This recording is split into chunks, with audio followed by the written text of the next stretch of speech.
Amém, queridos? Deus abençoe, viu, queridos? Nós temos a nossa programação semanal aqui, no domingo, 8, 10, 18 e 30 e às 20 horas. O nosso culto de celebração. Na terça-feira, às 19h30. Temos também nas quartas, que é às 19h30. Na sexta-feira, 2 vezes, se não me falha a memória, no mês, nós teremos cultos específicos para casais. Então, nessa próxima, por exemplo, nós teremos um culto específico para casais, com um tema abordando casamento, relacionamento, noivado e assim por diante. Então, se você deseja fazer com que o teu casamento, o teu noivado, o teu namoro cresça, venha participar conosco em nome de Jesus. No sábado, nós temos às 19h30 o culto da juventude. Na sexta também temos o culto da juventude aqui às 22h30. Então temos uma programação para que você possa cada dia mais crescer no Senhor e ser edificado através da sua palavra. Abra sua Bíblia comigo, por favor, no Evangelho segundo escreveu Lucas, capítulo de número 18. Acho que pode ser melhor, em nome de Jesus. Abra sua Bíblia comigo no Evangelho segundo escreveu Lucas, capítulo de número 18. Glória a Deus. O momento onde o Senhor há de falar conosco, nos dá direção, para que possamos trilhar um caminho de bênção. Evangelho segundo escreveu Lucas, capítulo de número 18, e verso de número 1 em diante.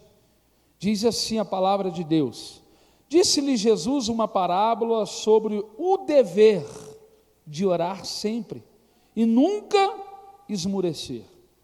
Havia em certa cidade um juiz que não temia a Deus, nem respeitava homem algum. Havia também naquela mesma cidade uma viúva que vinha ter com ele, dizendo: julga minha causa contra o meu adversário. Ele, porém, por algum tempo, não quis atender, mas depois disse consigo: bem que eu não temo a Deus e nem respeito a homem algum. Todavia, como esta viúva me importuna, julgarei a sua causa, para não suceder que por fim venha a molestar-me. Então disse o Senhor: considerai no que diz este juiz iníquo. Não fará Deus justiça aos seus escolhidos, a quem a ele clama dia e noite, embora pareça demorado em defendê-los? Digo-vos que, depressa, lhe fará justiça. Contudo, quando vier o Filho do Homem, achará, porventura, fé na terra? Olha a pergunta que Jesus faz aos discípulos. Olha a pergunta que Jesus faz à igreja, não somente primitiva daquela época, mas a igreja atual de hoje, eu e você. Quando, pois, vier o Filho do Homem, achará porventura fé na terra? Diante de tudo o que estamos vivendo, como está a minha e a sua fé? Como está a nossa confiança em Deus? Como está o nosso relacionamento com Deus? Como está a nossa vida com Deus, irmãos?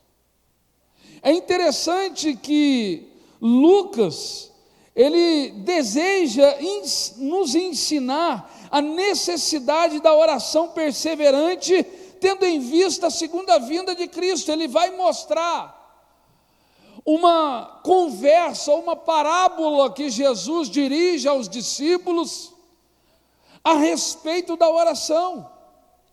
Ele está mostrando que Jesus está ensinando os discípulos acerca da oração incessante, principalmente nos dias atuais que estamos vivendo.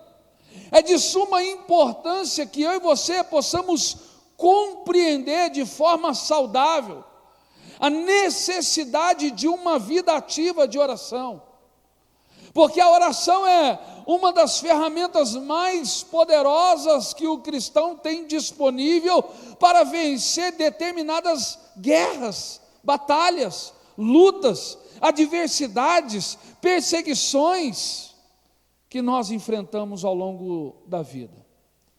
É interessante que Lucas, ele está dizendo, ou nos mostrando, se eu e você observarmos, que se um juiz injusto der um julgamento justo no caso de uma viúva que pediu de forma incessante, quanto mais Deus. Ele está mostrando, está vendo que o próprio Jesus traz uma parábola aos discípulos, dizendo que em uma determinada cidade havia uma viúva essa que era, naquele tempo, uma das classes mais rejeitadas pela sociedade. Tanto é que você vai ver lá em Corinto que Paulo levanta diáconos para que pudessem cuidar das viúvas e dos órfãos, porque eles eram excluídos da sociedade. Não tinha muito valor para a sociedade. Eles entendiam que, uma vez que aquela mulher estava viúva, não havia tanta esperança, tanta dignidade, porque afinal ela não tem valor para a mão de obra, e dentre outras características, ou dentre outros princípios e valores que as mulheres têm hoje. E elas eram uma classe rejeitada.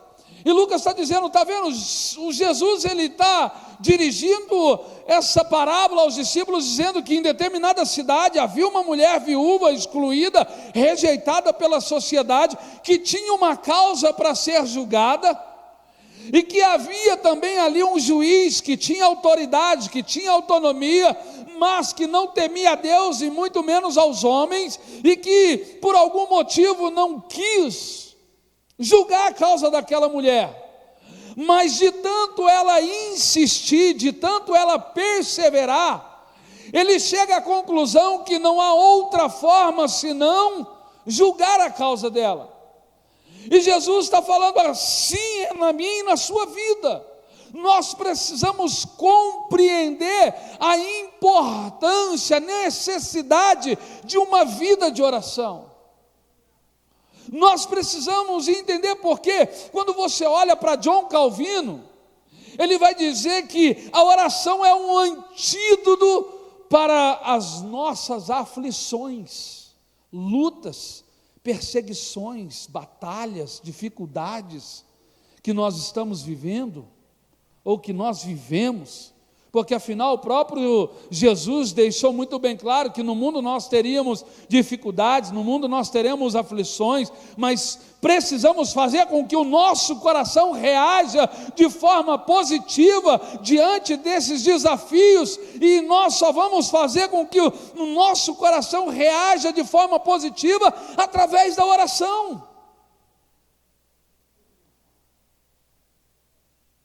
Um dos reformadores disse que também a oração, ela não serve para mudar o coração de Deus, mas para mudar o nosso coração.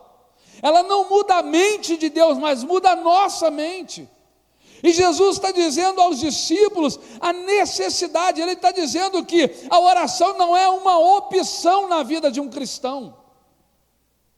Não é uma opção para mim e para você. Porque é interessante que quando você chega num restaurante, você tem diversas opções. Eu não vou comer arroz porque é carboidrato, eu não vou comer isso porque não faz parte da minha dieta, eu não vou fazer isso porque isso vai trazer uma consequência para o meu corpo físico, eu vou comer salada, vou fazer isso, fazer aquilo. E Jesus está falando, a oração não.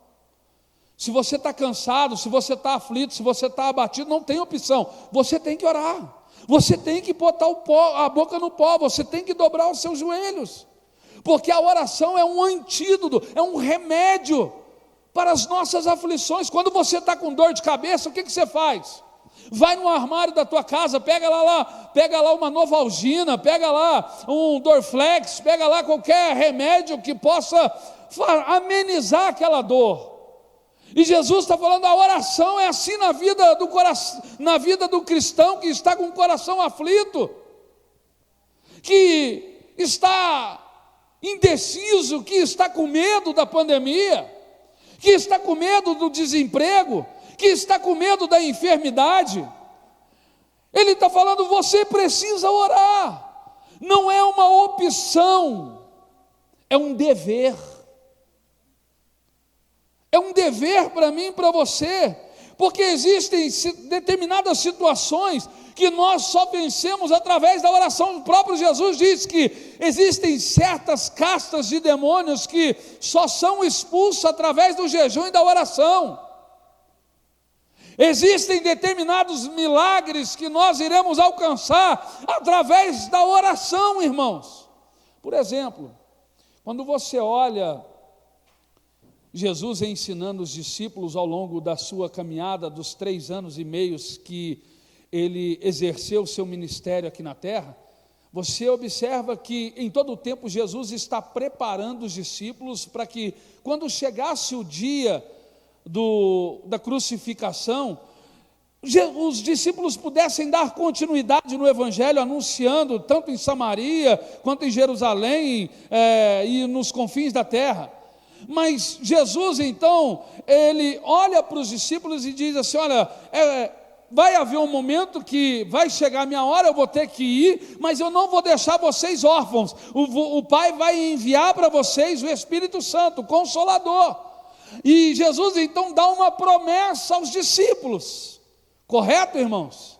Jesus ele faz a promessa para a igreja, para os discípulos, mas Jesus olha para eles e dizem assim, mas é necessário que vocês fiquem em Jerusalém, até que do alto vocês sejam revestidos.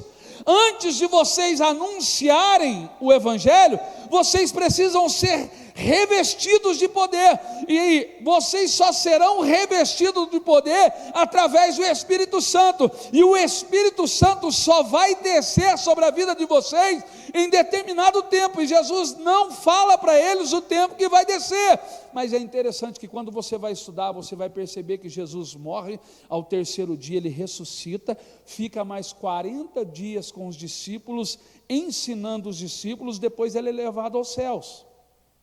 Mas o Espírito Santo só desce sobre a vida da igreja, lá em Atos dos Apóstolos, capítulo de número 2, no 50º dia. Ou seja, Jesus morre, fica 3 dias, ressuscita, depois fica mais 40 dias com os discípulos, depois é levado aos céus, dá 43 dias. Mas o Espírito Santo só desce no 50º dia, nos 50 dias depois da sua morte. Eles tiveram que perseverar. Atos dos Apóstolos, capítulo 1, versículo de número 14, vai dizer muito bem claro para mim e para você, algo tão precioso, que você compreende a razão pela qual Jesus está mostrando aos discípulos a importância da oração. Olha aí para você ver, Atos dos Apóstolos, capítulo de número 1 e verso de número 14, Jesus está falando o que para eles? Ele vai dizer, olha aí para você ver, todos estes perseveravam unânimes em quê? Em oração. Ou seja, eles ficaram 7 dias orando, para que o Espírito Santo pudesse descer sobre a vida deles e revesti-los de poder, para que eles pudessem superar ou vencer as dificuldades, as labutas, as intempéries, as perseguições, os momentos difíceis, os momentos de perca, os momentos de crise, os momentos de que você abre a janela da sua casa e vê o céu nascendo de bronze para você. Jesus está falando, ei, os discípulos só permaneceram porque eles foram revestidos de poder, e eles só foram revestidos de poder porque eles perseveraram em oração. Eles poderiam muito bem olhar e falar um para o outro assim, ó, já estamos orando tem 3 dias, o Espírito Santo não desceu, vamos cada um para a sua casa. Jesus já morreu, ressuscitou, ficou 40 dias conosco, agora subiu aos céus, não está mais presente aqui. Talvez tudo aquilo que ele disse é mentira. Vamos embora, porque afinal já faz 4 dias que a gente está aqui orando. Nós não saímos de Jerusalém, mas eles continuaram. No 5º dia, eles podiam muito bem olhar e falar assim, ó, vamos desistir, vamos desanimar, como muitas vezes eu e você fazemos, desistimos. Hoje eu estou cansado, hoje eu estou desanimado, hoje as coisas não estão bom para mim. Os discípulos poderiam muito bem olhar e pensar dessa forma, mas a Bíblia não diz muito bem claro para mim e para você que eles perseveraram, falaram, vamos continuar orando, porque se Ele prometeu, Ele é fiel para cumprir. E de repente, quando eles menos esperavam, veio do céu como um vento impetuoso e encheu toda a casa, e eles foram revestidos de poder, de autoridade. Ei, quando eu e você perseveramos em oração, os céus se abrem, o milagre acontece, o inimigo cai por terra, porque ele é fiel para cumprir as suas promessas. Então ele está dizendo, mas entenda, não é uma opção, é um dever. E você precisa perseverar, porque vai haver dia que o teu coração vai esmurecer, vai haver dia que o teu corpo carnal, físico, vai lutar contra o espiritual e vai dizer para você, vai dormir que é melhor. Mas nessa hora você precisa entender, não, eu vim aqui para satisfazer o meu espírito e não minha carne. Eu não tenho palavra, eu não tenho força, mas eu preciso entender que vale mais um coração aquebrantado do que 1000 palavras sem um coração sincero. Então eu preciso entender isso, porque é interessante que quando você olha para essa parábola do capítulo 18 de Lucas, você vai entender alguns pontos muito importantes. Você vai entender que a viúva era uma mulher estrangeira, era uma mulher rejeitada, era uma mulher excluída, era uma mulher que era deixada de lado, mas entenda, ela não tinha nenhuma relação com aquele juiz, ela não tinha, mas ela insistiu. Diferente de mim, de você, nós temos uma relação com o nosso Pai. Nós não somos estrangeiros, nós não somos excluídos. Hoje nós somos resgatados, hoje nós temos livre acesso, hoje nós somos filhos, herdeiros e co-herdeiros da promessa de Deus. Então você precisa compreender que existe um Deus que cuida de nós. É diferente desta mulher, que era uma mulher estrangeira, excluída, rejeitada. Nós somos diferentes, nós não somos estrangeiros, nós não somos rejeitados, nós não somos excluídos, porque João disse isso, que Deus nos amou de tal maneira, que deu seu Filho unigênito, para que todo aquele que nele crê tenha acesso ao trono da graça. Por isso que eu preciso perseverar em oração. Por isso que eu preciso ir contra a minha carne, e entender que em tempo e em fora de tempo, eu preciso me relacionar com Ele. É por isso que eu preciso compreender por que Jesus está advertindo os discípulos, está advertindo a igreja, porque ela foi a um juiz que forçou a manter distância dele. Em determinado tempo, você percebe que aquele juiz, tudo que ele queria era manter a distância daquela viúva, ele não queria julgar, ele não queria se relacionar com ela, diferente do Deus que eu e você servimos, um Deus que nos ama, um Pai que nos ama e que nos manda chegar a Ele corajosamente e nos ensina a clamar por Ele, Abba, Pai. Paizinho querido, paizinho amado. É diferente, meus irmãos. Você percebe que aquela mulher, por um determinado momento, aquele juiz tentou de todas as formas não se relacionar com ela, tentou manter distante dela, para não julgar a causa dela. Diferente do Deus que nós servimos, esse Deus nos encoraja a todo momento a falar com Ele, a chamar por Ele, a clamar por Ele, a buscar a face dEle, porque Ele nos ensinou que todo aquele que busca, recebe. Todo aquele que pede, recebe, todo aquele que busca, encontra. Pedi, pedi, e dar-se-vos-á. Se o meu povo, que se chama pelo meu nome, orar e buscar a minha face, então eu ouvirei dos céus, perdoarei os seus pecados e sararei a sua terra. Buscar-me-eis e me achareis quando me buscardes de todo o vosso coração, porque a oração do justo pode muito em seus efeitos. Olha só o que o nosso Pai nos encoraja nessa noite. Olha só o que Ele dirige para mim e para você, meus irmãos.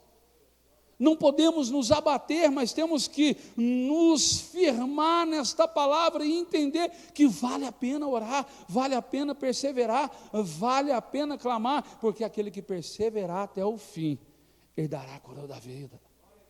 Porque afinal nós servimos um Deus justo, um Pai justo. Não era como aquele juiz, não é como aquele juiz. Ele é justo, Ele julga a nossa causa, ainda que pareça demorar, mas precisamos entender que a vontade dEle é boa, perfeita e agradável. Se Ele não julgou no nosso tempo, porque Ele sabe o que é melhor para nós. Pois nós lemos Romanos 13, 14, quem compreendeu a mente do Senhor? Quem? João vai dizer para mim e para você, no capítulo 17, versículo de número 25, ele vai olhar, vai dizer algo precioso, vai dizer assim para mim e para você, olha só, Pai justo, o mundo não te conheceu, eu, porém, te conheci, e também estes compreenderam que tu me enviastes. Jesus está falando, o Senhor não é só Pai, o Senhor é justo. E as pessoas que te seguem porque compreendeu que de fato o Senhor é justo. E se você compreende que Ele é justo, você entende, eu preciso perseverar, eu preciso orar, eu preciso buscar, eu preciso clamar, eu não posso desistir, eu não posso desanimar, não aconteceu hoje, porque não é da vontade de Deus, mas eu vou continuar orando, eu vou continuar buscando, eu vou continuar apresentando a Deus, porque afinal a palavra nos ensina, consagra ao Senhor todos os teus desejos e tudo te sairá bem. Sabe, meu irmão, talvez você esteja passando por dificuldades, problemas, angústias, percas, mas você já parou para poder entender a filosofia de Deus? Na semana passada eu disse aqui para vocês que nós estávamos acompanhando uma situação de uma família aqui da igreja que é muito próxima a nós, e que ontem a mãe delas veio a óbito devido ao coronavírus. Mas elas disseram algo tão precioso, que elas disseram assim, olha, ao longo de 23 dias nós clamamos ao Senhor, na certeza de que Deus a curaria, e ontem o Senhor a levou, mas aí chegamos a perguntar ao Senhor, Deus, mas a promessa do Senhor não era a cura sobre a vida dela? Aí o Senhor olhou e falou para elas assim, vocês queriam a cura dela, e de fato, a cura dela veio, e hoje eu a curei para mim, e não a curei para ela. Ao longo desses 23 dias eu tive um trabalho, um processo na vida dela e a curei a ponto de poder olhar e dizer, Rosana, vinde bendito de meu Pai e possuí por herança aquilo que vos foi preparado desde a fundação dos séculos. Às vezes nós queremos que Deus nos cura, queremos que Deus traga cura para nós, enquanto que Ele quer curar para Ele.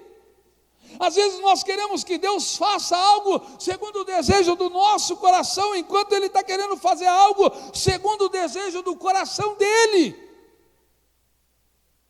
E nós não compreendemos, porque às vezes somos egoístas, pensando somente no que é daqui da terra. É por isso que ele fala, pedis e não recebeste, porque pediste mal para gastar no vosso próprio deleite. Ora e não recebe porque está pedindo mal.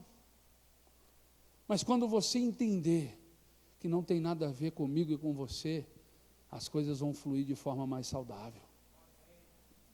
Então que nessa noite você possa entender, querido, que Jesus dirige uma palavra aos discípulos para que eles pudessem ser edificados e entender que quando Jesus fosse ausentar fisicamente, eles pudessem continuar, prosseguir a caminhada, para que eles pudessem buscar ser fiel e andar no caminho de santidade. Jesus está falando isso para mim e para você. Não é uma opção a oração, é um dever, porque é ela que te dá força, ela é um antídoto, ela é um remédio, ela é uma vitamina nos momentos mais difíceis e nos momentos de bonança na sua vida.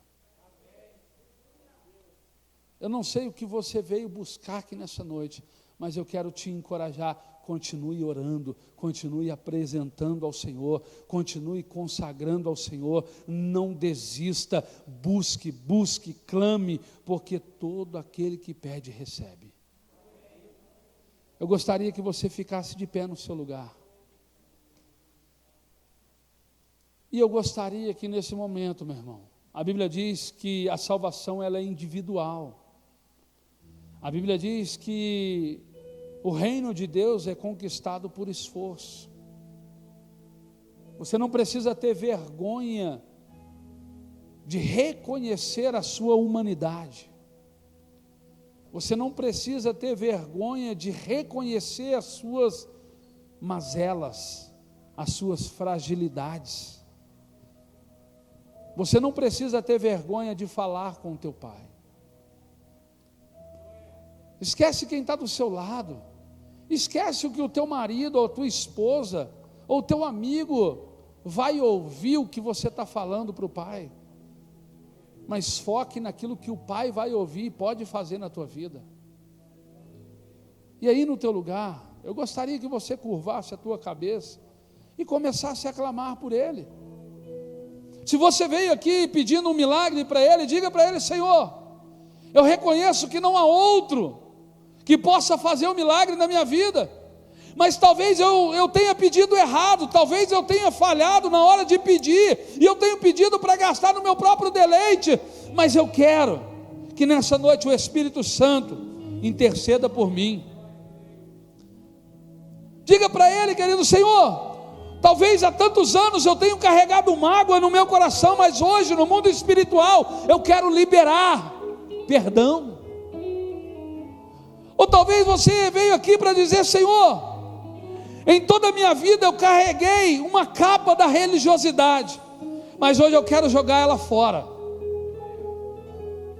e quero ser igreja. Enquanto os músicos cantam uma canção, você tem a oportunidade de falar com o teu pai, querido.